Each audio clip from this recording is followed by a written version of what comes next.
Olá pessoal, da OAPD Concursos Operadores do Direito, Alexander Kellner aqui novamente, e agora vocês vão me assistir em outra disciplina. Não trato a respeito de ética da advocacia, né, nem das alterações, nem do novo estatuto, trato especificamente de filosofia. E a minha abordagem a respeito da filosofia vai ser uma abordagem extremamente jurídica, né? Eu percebo pela análise de questões anteriores que a banca FGV ela se utiliza de questões voltadas à filosofia jurídica. Então, de forma bem objetiva, eu vou traçar um panorama a respeito da filosofia e dos principais pontos que eu considero relevantes, né? Aguardo vocês então para as aulas de filosofia e para a gente destrinchar os principais aspectos dos autores que podem ser cobrados nesse nosso curso de filosofia, e obrigado pela confiança de sempre e até as aulas. Olá pessoal, conforme combinado, vamos tratar a respeito dos principais pontos da filosofia, né? Então, o que eu gostaria de destacar para vocês é justamente a importância jurídica da questão. Nós vamos discutir e descobrir a origem de todos os aspectos jurisfilosóficos que fundamentam o artigo 5º parágrafo 1º da Constituição e a aplicação imediata dos direitos fundamentais, né, prevista no parágrafo 1º do artigo 5º da Constituição. Ainda a origem dos princípios da razoabilidade e da proporcionalidade em toda a fundamentação jurídica, né? A gente vai entender que isso transpassa justamente pela análise de preceitos éticos que vão desde a antiguidade, né, da antiguidade grega e de toda a visão, especificamente a respeito de Aristóteles, e daí a gente passeia em direção aos ensinamentos da ética moderna e contemporânea, Immanuel Kant, né, e depois a gente ingressa nos principais pontos, que seriam, no momento inicial, o justnaturalismo, né, a ideia do naturalismo, o positivismo, e o momento atual do pós-positivismo, né? Então, tratando desses momentos, desses 3 momentos iniciais, que será o nosso encontro de hoje, e acredito que se trata da parte mais relevante para você conquistar a sua aprovação, eu destaco então o naturalismo, né? Nesse primeiro momento a gente percebe que o naturalismo ele tinha 3 escolas, né? E o naturalismo ele sofreu a seguinte ideia, né? Num primeiro momento, a escola antiga grega, né? A escola medieval teológica e a escola racionalista, né? E quais seriam essas ideias, né? A escola antiga grega, ela versa inclusive sobre a possibilidade de saber a respeito do direito e uma configuração do direito de acordo com coisas divinas, né? Com coisas próprias, inclusive, da semelhança que o homem possuiria com as coisas divinas. Então, coisas divinas e coisas humanas. Essa é a síntese da escola antiga grega, nos termos do naturalismo. A escola medieval teológica, ela já pugna o livre-arbítrio, a ideia da decisão a cada momento do homem em determinada situação fática ser através do livre-arbítrio. A ideia de você separar a política da religião, ou seja, um afastamento da ideia originária do divino, né? O caráter ético e a ideia de um bem comum, a ideia de uma harmonização da convivência no intuito de se atingir, através de preceitos éticos, um bem comum, um bem maior. E a escola racionalista, onde eu enquadro o principal autor que a gente vai trabalhar. Quando você pensa em dignidade da pessoa humana na Constituição, que é o principal vetor axiológico da Constituição de 1988, você precisa pensar diretamente em Immanuel Kant. Immanuel Kant ele poderia ser classificado como presente na escola racionalista, né? E quais seriam os preceitos da escola racionalista, né? Primeiro, você teria que pensar em razão, né? O homem teria que pensar em razão. E o que influenciaria essa razão, né? Questões de sobrevivência, né? Ou seja, É natural que o comportamento do homem estaria inserido na ideia de uma busca pela sua própria perpetuação na vida. Então, você teria, nesses casos específicos, um comportamento humano voltado à própria autossobrevivência, né? E a gente vai perceber a relevância dos ensinamentos, então, de um dos autores, né, que é Immanuel Kant, e as influências a respeito do pensamento de Immanuel Kant, que são, para quem conhece história, especificamente provenientes do iluminismo, da ideia do antropocentrismo, ou seja, a ideia de se colocar o homem no meio, né, e no centro, e não mais você considerar a religião como dogma absoluto, né? Então essas seriam as ideias iniciais a respeito do naturalismo, né? Então a gente trata de uma concepção jurídica do naturalismo. Quais são os principais aspectos? Eu tratei nesse momento inicial a respeito de algumas considerações pontuais filosóficas a respeito do naturalismo que não costumam ser extremamente cobradas, servem só para a sua compreensão. O que é cobrado a respeito do naturalismo, né? A ideia de dualismo. E essa ideia de dualismo seria, de um lado você tem o ordenamento jurídico e de outro lado você tem influências externas, direitos que fogem ao direito positivado do ordenamento jurídico, né? Quais seriam essas influências? Já dito, as influências do direito natural a respeito da própria questão da sobrevivência do homem e influências divinas, influências religiosas, né? Então, você teria uma contraposição entre esses direitos. Essa é a lógica do direito natural. Você teria divinidade, você teria natureza e você teria a razão. E a questão da dualidade é justamente uma contraposição, um antagonismo entre o que se encontra no ordenamento jurídico, o que se encontra prescrito no ordenamento jurídico e esse direito externo. E o que seria esse direito externo? Influências da divinidade, da natureza e da razão, né? Divinidade especificamente a respeito de religião, natureza, a própria saúde e perpetuação do homem, né, como ser humano, né, e daí você teria que pensar, ele tem que se alimentar naturalmente para sobreviver, né? Então seria uma das formas de influência da própria realidade biológica do ser humano. Essa seria a ideia, né?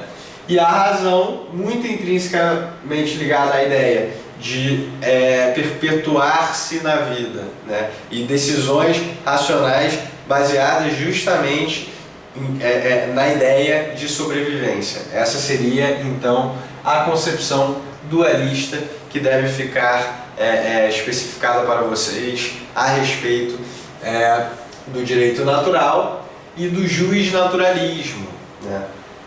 Muito bem, o positivismo, então. Então a gente caminha para um segundo momento, né?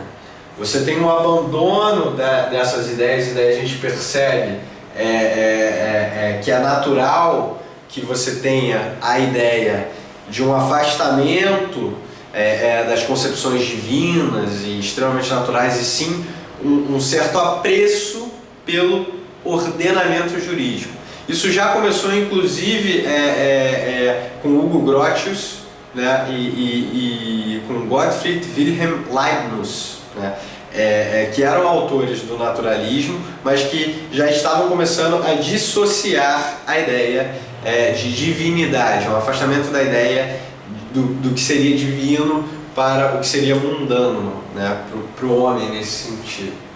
Então, o positivismo, no primeiro momento, que deve ser considerado, e aí é que fica interessante a questão, né? Você tem três pilares do positivismo, né? O primeiro pilar seria a coação ou coatividade, né? E a concepção moderna do interior do positivismo é justamente a ideia de que força física seria objeto de regulação. Não, muito bem, então sai um pouco do campo abstrato. Qual seria o exemplo? A ideia de proibição de autotutela, né? No ordenamento jurídico brasileiro, ou seja, você não pode fazer justiça com as próprias mãos. Agora existem exceções, a ideia de regulação da própria coatividade, né, e da própria força física. Qual seriam essas exceções? Naqueles casos específicos de esbulho possessório do Código Civil, né? Então essa ideia positivista do primeiro pilar dessa ideia de coação ou da doutrina da coatividade. Você tem a força física como objeto de uma regulação. Ainda nesse sentido, fontes do direito, né? Esse seria o segundo pilar do positivismo. Você tem a ideia de supremacia entre as fontes do direito, ou seja, a existência de uma hierarquia dentro das fontes do direito. A gente sabe que existem diversas fontes do direito, né? Costumes, lei, atos normativos, enfim, diversas fontes do direito. A ideia base do positivismo é justamente uma hierarquia superior da legislação. Então a gente tem que pensar em supremacia do princípio da legalidade, né? O respeito ao que se encontra na legislação. E a imperatividade, né? E isso culmina na ideia de uma supremacia do ordenamento jurídico. Por quê? A ideia da imperatividade é a ideia de que a legislação seria imposta pelo soberano aos seus súditos, como se o Estado fosse soberano e os jurisdicionados fossem súditos do Estado, né? Então você tem a ideia de uma supremacia estatal. Você tem a ideia de que o Estado seria a principal fonte do direito, principal e, até certo ponto, a depender da escola, única fonte do direito. E daí você tem a ideia da visão do positivismo ético extremista, né? Ou seja, o Estado determina o teor da legislação e ela deve ser, sem ressalvas, respeitada pelos particulares, pelo jurisdicionário. Essa é a ideia, né? O positivismo considera o direito como fato social. Ou seja, ele não está interessado em concepções necessariamente axiológicas, morais ou opiniões a respeito. E sim, se trata de um método científico de análise do direito. Essa é a ideia do positivismo, tá?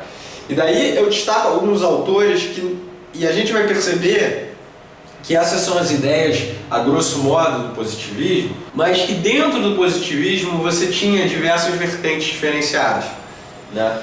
O professor Alberto Bobbio, que é um professor que costuma ser cobrado na prova da ordem, ele defende que um dos pilares do positivismo seria a própria coerência do ordenamento jurídico, né? Então, se você tem o Estado, e o Estado é responsável e é a fonte do direito, você precisa manter uma certa segurança e coerência entre essas normas, né? Para você preservar essa ideia de supremacia. E como é que isso ocorre? Através da solução de antinomias, né? O que seriam antinomias? Seriam justamente o conflito entre normas jurídicas, né? Então, como a gente está falando de legalidade, a gente poderia falar do conflito entre leis, né? E você teria os critérios para a solução de antinomias. E esses critérios, na visão do professor Alberto Bobbio, seriam os pilares para se resolver antinomias no positivismo e se manter a própria coesão, coerência e integridade do ordenamento jurídico, né? E quais seriam? O critério hierárquico, o critério cronológico e o critério especial. Muito bem. O que seria, então, o critério, e a gente com certeza já aprendeu isso especificamente quando tratou de hermenêutica em direito constitucional, né? Ou então, na própria introdução ao estudo do direito lá dos primeiros períodos, e é natural que a gente esqueça, ou então posteriormente, se a gente pensar até que isso poderia ter sido tratado em alguns pontos de filosofia do direito e sociologia jurídica, mas o critério hierárquico seria a ideia de que uma legislação poderia ser hierarquicamente superior a outra, né? A gente teria como uma influência direta nesse pensamento a ideia de que uma norma poderia exemplificar como uma norma federal nos casos específicos de competência privativa da União, não poderia ser contrariada por uma norma estadual a respeito do tema. Essa seria a ideia do critério hierárquico. Caso vocês se lembrem, a gente poderia também enquadrar aqui numa das vertentes posteriores, né, do positivismo, seria justamente a própria pirâmide do Hans Kelsen. E um estudo mais aprofundado do tema se descobre que nenhuma obra de Hans Kelsen ele menciona numa pirâmide. Mas a concepção de pirâmide é justamente a ideia de que você teria assim, a superioridade e daí de algumas normas em relação a outras, ou seja, a hierarquia. E no caso específico de Kelsen, a gente estaria tratando da própria Constituição. Isso vai servir como pilar para fundamentar o já mencionado parágrafo 1º do artigo 5º da Constituição. Tá? Critério hierárquico, então, seria justamente isso, a ideia de você ter uma norma com superior hierarquia à outra. Critério cronológico, né? É uma norma posterior revoga a norma anterior em sentido contrário, caso se mantenha a mesma hierarquia, né? Então a gente percebe que o critério hierárquico e o critério cronológico são utilizados hoje em dia como natural. E o critério especial, ou critério da especialidade. Qual seria o critério especial e o critério da especialidade? A gente tem casos específicos onde você tem, e daí eu citaria como exemplo o regramento a respeito da apelação no novo Código de Processo Civil de 2015, né? No novo CPC existe um regramento para apelação. E no Estatuto da Criança e do Adolescente você tem um regramento específico para aquelas questões sobre apelação, que é anterior. Então se você fosse aplicar o critério cronológico, né, você acabaria por afastar o Estatuto, tendo em vista que o novo CPC é posterior. Mas você aplica nesses casos o critério da especialidade, o critério especial, porque o Estatuto da Criança e do Adolescente é mais específico a respeito do tema, né? Então você aplica no caso específico o critério da especialidade para manter aquela norma no ordenamento jurídico, resolvendo uma aparente antinomia, né? Quando a gente analisa as proposições do Humberto Bobbio, a gente entende que as antinomias elas são aparentes. Como o autor ele defende a coerência de um ordenamento jurídico, ele não poderia considerar no interior do ordenamento jurídico a existência de antinomias reais, né? Você tem, na verdade, uma aparência de antinomia, uma aparência de conflito de normas que vai ser resolvida pelos critérios mencionados. E daí você tem alguns autores, inclusive também já cobrado na prova da ordem, o professor Carl English, né, que critica essa ideia de coerência do ordenamento jurídico. E uma das formas de críticas é justamente que, mesmo você se utilizando do critério hierárquico, do critério cronológico, do critério especial, você não tem como resolver eventuais conflitos de normas. E por isso você teria uma indeterminação naqueles casos específicos, né? Então essa seria a própria ideia do professor Carl English, ou seja, de crítica à ideia de coerência ao ordenamento jurídico, né? O positivismo, então, estuda, como já mencionado, o objeto de estudo do positivismo é a norma ou o fato, né? E dentro do positivismo você tem a ideia de empirismo, né?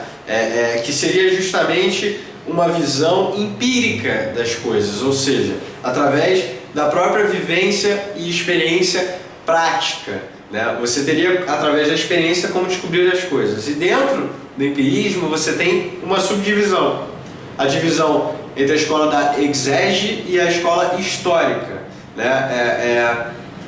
No século XIX, a escola da exege ela se preocupa com uma interpretação extremamente minuciosa. Um exemplo disso seria o Código de Napoleão, né? Quando a gente tem aquelas divisões clássicas da Constituição, a gente sabe o que seria uma Constituição prolítica, dogmática, né? Ou seja, que examinaria como a Constituição brasileira faz diversas minúcias a respeito do tema. Isso poderia ser retirado.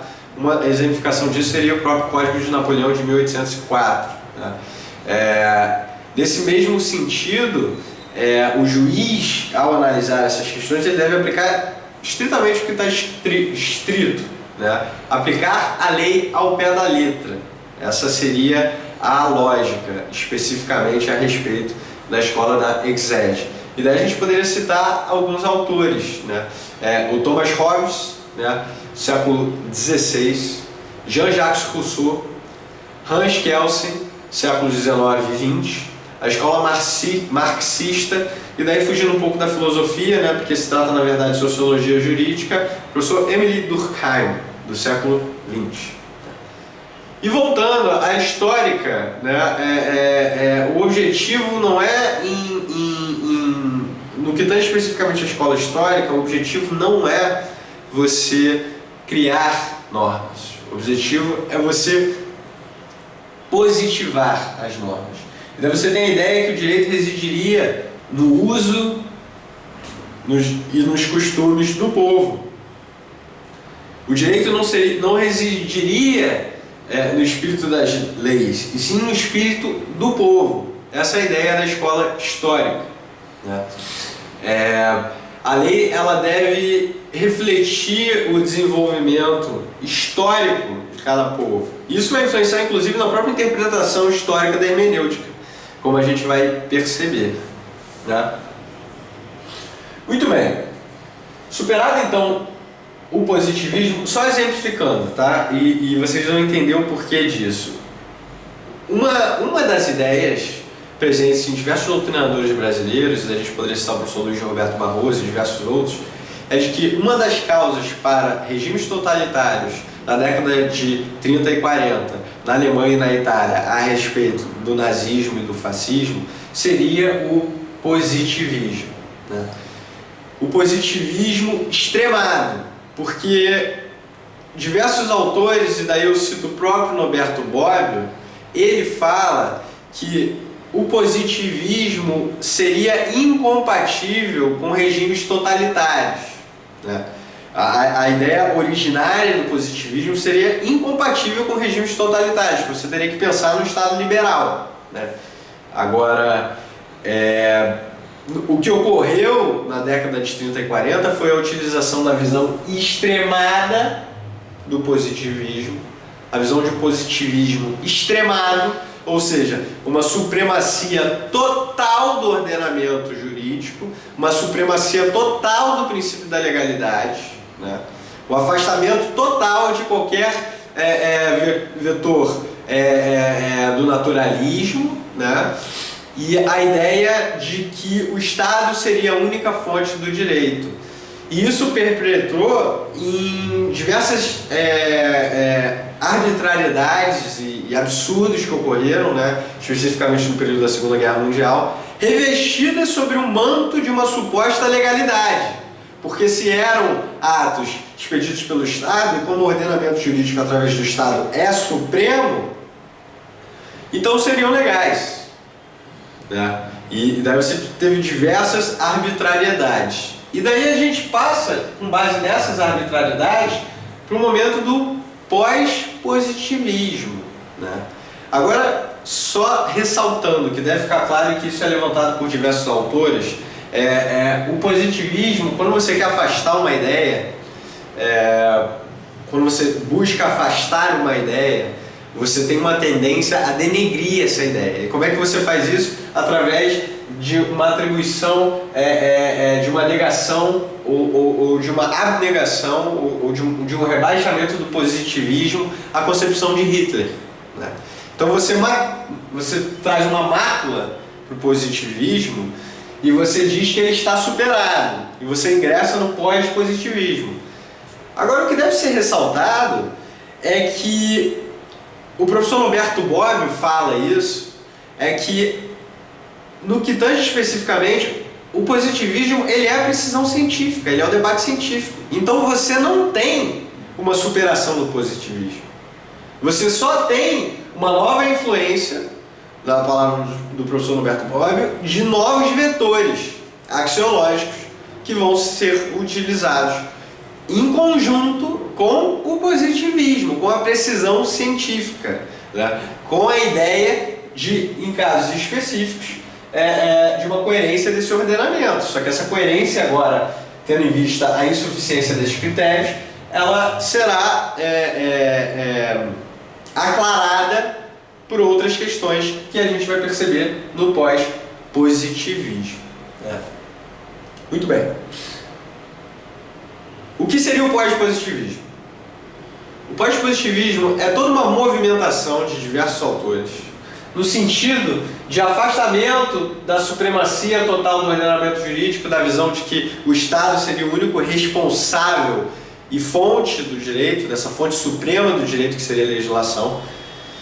E qual é a ideia, né, e o que ocorre? A gente teve diversas arbitrariedades absurdas que ocorreram com o povo judeu na Segunda Guerra Mundial, né? E diversos, os negros, enfim, diversos outras divisões, né, que ocorreram absurdas e arbitrárias, né? E isso tudo foi utilizado com base numa falsa legalidade, numa falsa percepção do que seria legalidade, né? Como uma legalidade seca, né? Os atos praticados eram atos outorgados pelo Estado, então com base no princípio da legalidade, ou seja, eram atos até certo ponto legais, né? Enfim, os milhões de assassinatos que ocorreram nesse sentido, o que é um absurdo. E o que ocorre, então? A ideia da virada kantiana, do alemão Kantische Wende, né? O que quer dizer a virada kantiana? Você tem uma reaproximação do direito com a moral de Kant, né? A gente vai tratar especificamente no momento certo a respeito de Kant e de toda a metafísica dos costumes, enfim. Mas o que deve ficar resguardado é que você tem uma reaproximação do direito com a moral. Você não pode mais considerar visões clássicas a respeito do utilitarismo ou do organicismo, né? Só ressaltando o que seria o utilitarismo e o que seria o organicismo, né? O utilitarismo seria a ideia de que tudo justificaria, o meio justificaria o fim, que seria a busca pela felicidade. O homem poderia buscar a felicidade acima de tudo. Então, um meio, independente do que ele fizesse para buscar a felicidade, justificaria a busca pela felicidade. Isso seria o utilitarismo. E o organicismo, o que seria o organicismo? A ideia de que as pessoas fazem parte de um bem maior, um órgão, seria um órgão de um corpo inteiro. Então, você poderia sacrificar, seria o que aconteceu na Segunda Guerra, você poderia sacrificar parte desse corpo para preservar o todo, né? E daí você tem aquela conceituação da dificuldade contra-majoritária. Se a gente tem a legislação aprovada pelo governo e esses legisladores foram eleitos democraticamente, você tem uma maioria que quer algo, uma maioria que visa uma legalidade, né? E pode inclusive se imiscuir dentro da legalidade uma arbitrariedade. E você tem a ideia de dificuldade contra-majoritária, trazida por diversos autores como o professor Luiz Roberto Barroso. O que seria a ideia de dificuldade contra-majoritária? Justamente, você tem minorias presentes. Não necessariamente você resguardar o direito da maioria vai ser coerente com o ordenamento jurídico. E qual é a razão disso? Uma reaproximação com Kant. Ou seja, o homem é um fim em si mesmo. Então você não pode sacrificar um homem, você não pode sacrificar uma vida. Porque o homem é um fim em si mesmo. Então, você não pode sacrificar a parte pelo todo, porque, na verdade, a parte é o fim que você deve almejar. Essa é a reaproximação, a ideia de virada kantiana de Kantische Wende, que influenciou diversos autores que serão trabalhados ao longo do nosso curso. E daí eu gostaria de citar aqui Ehring e Philipp Heck, né? Esses professores eles trabalharam uma conceituação extremamente relevante. A jurisprudência dos conceitos e a jurisprudência dos interesses, né? Begriff Jurisprudentes, Interesse Jurisprudentes, do alemão. O que seria isso? A jurisprudência dos conceitos era a jurisprudência que pugnava pela supremacia do princípio da legalidade. Então, eu coloquei aqui só para a gente diferenciar, mas no pós-positivismo você tem a ideia de jurisprudência dos interesses, não a jurisprudência dos conceitos. A jurisprudência dos conceitos, ela na verdade faz parte do positivismo e foi responsável na década de 30 e 40 pelo crescimento do nazismo na Alemanha. Então era através da jurisprudência de conceitos pré-determinados. Os juízes julgavam com base em conceitos pré-determinados na legislação. Essa é a ideia da jurisprudência dos conceitos. E você tem, após a virada kantiana, diversas críticas à jurisprudência dos conceitos, o que deu ensejo na própria Alemanha a ideia de jurisprudência dos interesses. Dois doutrinadores que devem ser mencionados é Ehring e Philipp Heck. E justamente, você não tem necessariamente conceitos determinados mais, você tem os interesses das partes. Você deve analisar os interesses das partes e do próprio ordenamento jurídico e da sociedade como um todo. Essa é a ideia da jurisprudência dos interesses, trazidas por Ehring e Philipp Heck, influenciados também, natural, pela reaproximação com moral de Kant, pela virada kantiana, né? Essa seria a ideia. Pessoal, então vocês entendem, e daí diversos outros autores que a gente vai trabalhar com um pouco mais de atenção, mas vocês passam então a entender a origem, né, fundamentada numa das vertentes do positivismo através de Hans Kelsen, da pirâmide kelsiana, do parágrafo 1º, artigo 5º da Constituição, de que a Constituição teria seus direitos e garantias fundamentais aplicáveis de forma direta. Ótimo, beleza. Como é que você fundamenta isso? Como é que você fundamenta controle de constitucionalidade? O controle de constitucionalidade só existe porque você tem a Constituição como suprema, né? Uma lei não pode violar o que está previsto na Constituição. Então, se a lei não pode violar o que está previsto na Constituição, a lei poderia sofrer controle de constitucionalidade. E por quê? Porque a Constituição é hierarquicamente superior e deve ser considerada. Então, vocês entendem supremacia da Constituição com Hus-Kelsen, e daí você vai entender razoabilidade e proporcionalidade.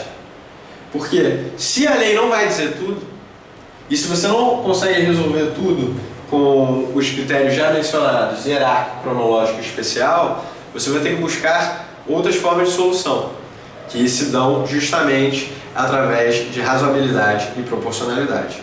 E daí eu citaria dois autores, Ronald Dworkin, que é extremamente cobrado das provas, e Robert Alexis, e a diferenciação entre a ideia desses autores, no caso específico, Ronald Dworkin diferenciando, e a gente vai ver de forma mais atenta, a ideia de que princípios são aplicados de uma forma diferente das regras, e a gente vai tentar para essa diferenciação no momento específico, e Robert Alexis com a ideia de mandados de otimização, de vetores axiológicos. Os princípios seriam mandados de otimização de um direito, apontariam para a direção da solução, mas não trariam de forma literal a solução. A gente vai perceber isso ao longo do nosso curso. Gostaria de agradecer a vocês por esse momento inicial. Espero ter contribuído para uma maior compreensão dos fenômenos da constitucionalização de diversos ramos do direito. Daí eu citaria como exemplo, só para vocês entenderem como o assunto é interessante e jurídico, não é filosófico e abstrato e vai fazer você se perder para a prova da ordem. Diversos ramos do direito, por exemplo, do direito administrativo, você tinha no momento inicial a supremacia do princípio da legalidade, do positivismo. Agora você tem a constitucionalização do direito administrativo. Você tem a possibilidade de tangibilidade do mérito administrativo. Antes você não tinha, você tinha que respeitar o que dizia o princípio da legalidade. Agora você já tem o judiciário podendo controlar de forma mais específica diversos casos de mérito administrativo, né, que no momento inicial do princípio da legalidade seriam considerados mérito administrativo. Você tem a constitucionalização do direito civil. Você tem a relativização de preceitos como pacta sunt servanda. Você tem a inserção de princípios como boa-fé objetiva no Código Civil. Você tem todo esse comportamento. A própria inserção da dignidade da pessoa humana na Constituição Federal de 1988 tem a ver com a virada kantiana, com uma reaproximação com a moral de Kant, do direito com a moral, com o homem sendo o centro e um fim em si mesmo. O homem é um fim em si mesmo. Isso vem em diversos livros, inclusive do professor Luiz Roberto Barroso. Então, você entende a própria sistemática do direito atual e a própria sistemática da interpretação das leis e da hermenêutica jurídica. Essa é a ideia. Eu espero ter sido claro. Eu fiz uma abordagem muito técnica, jurídica a respeito da filosofia, né? Evitando divagações que eu considero desnecessárias, porque a gente está tratando de uma prova objetiva, de primeira fase. E eu aguardo vocês para o nosso próximo encontro. Um grande abraço. Até lá.